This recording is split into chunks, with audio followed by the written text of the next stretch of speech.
যে মানুষগুলোর জীবনে অনেক আকাঙ্ক্ষা ছিল কিন্তু পূর্ণ হয় না। অনেক লোক এরকম আছে যে দুনিয়াতে অনেক আকাঙ্ক্ষা ছিল, দুনিয়াতে সারা জীবন কষ্ট করলেন, ধরেন সারা জীবন কষ্ট করলেন, আপনি চির দুঃখী, যেটাকে বলে জনম দুঃখী, কখনো সুখ পেলেন না, এটা অধরা রেখে দুনিয়া থেকে চলে গেছে। অনেক মা আছেন ছেলেটাকে একটু সুখী দেখতে চেয়েছেন, ভালো দেখতে চেয়েছেন, কিন্তু দেখে যেতে পারেন নাই।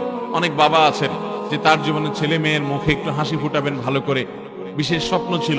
অনেক গরিব মানুষ আছেন মা বাবার মুখে হাসি ফুটাবেন, সন্তানদের মুখে হাসি ফুটাবেন, বা নিজে একটু জুলুম নির্যাতন থেকে বাঁচবেন। অনেক নারী আছেন যে স্বামীটা একদিন মানুষ হবে, সে আশায় সারা জীবন বুক বেঁধেছেন, কিন্তু এই আশাটা পূরণ হয় নাই।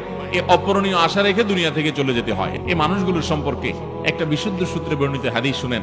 নবী করিম সাল্লাল্লাহু আলাইহি সাল্লাম বলেছেন, কিয়ামতে আল্লাহ রাব্বুল আলামিন এই শ্রেণীর মানুষগুলোকে ফেরেশতাদেরকে দিয়ে বিশেষভাবে গার্ড অফ অনার দেওয়াবেন, যে তোমরা জীবনে যে স্যাক্রিফাইস করেছো, তোমার যে অর্জন করার স্বপ্ন সারা জীবন বুকে লালন করেছো কিন্তু হয় নাই, কষ্টটা নিয়ে দুনিয়া থেকে চলে আসছো, এই কষ্ট নিয়ে আসছো যে সেজন্য আল্লাহ রাব্বুল আলামিনের পক্ষ থেকে জান্নাতে আজ সর্বোচ্চ সম্মাননা গার্ড অফ অনার তোমাদেরকে দেয়া হবে, বিশেষ সম্মাননা তোমাদের জন্য পেশ করা হবে।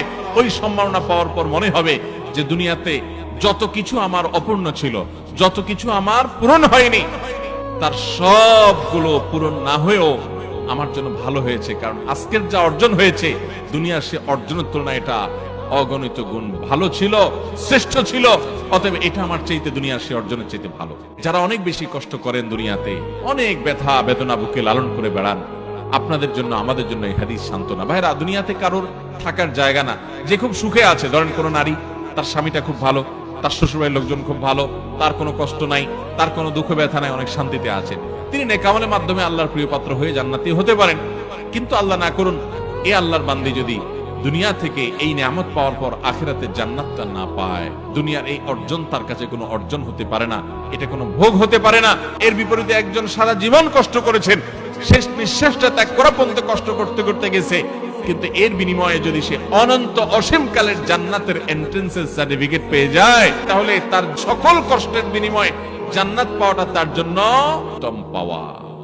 তার এই স্যাক্রিফাইসের বিনিময়ে সর্বোচ্চ জিনিসটা পেল। এই জন্য সবরের বিনিময়ে জান্নাত। সবর করব আর আল্লাহর কাছে সবরের দোয়া করব, আল্লাহ আপনি আমাকে সবর করার তৌফিক দান করুন। কোন কোন ক্ষেত্রে আত্মীয়তার সম্পর্ক ছিন্ন করা যায় দয়া করে একটু বলেন। আত্মীয়তার সম্পর্ক ছিন্ন করা হারাম, জঘন্য হারাম, আর আত্মীয়তার সম্পর্ক রক্ষা করা ফরজ। এখন কথা হলো, কোন কোন ক্ষেত্রে আত্মীয়ের সাথে সম্পর্ক রাখার কোনো ব্যবস্থা নেই, বরং ছিন্ন করতে হয়।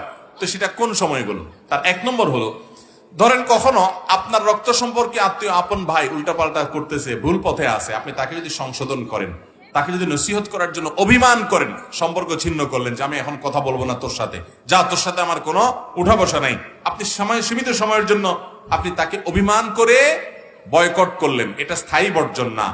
উদ্দেশ্য তাকে একটু বোঝানো যে আমি কষ্টে আছি, তুমি যেন ফিরে আসো।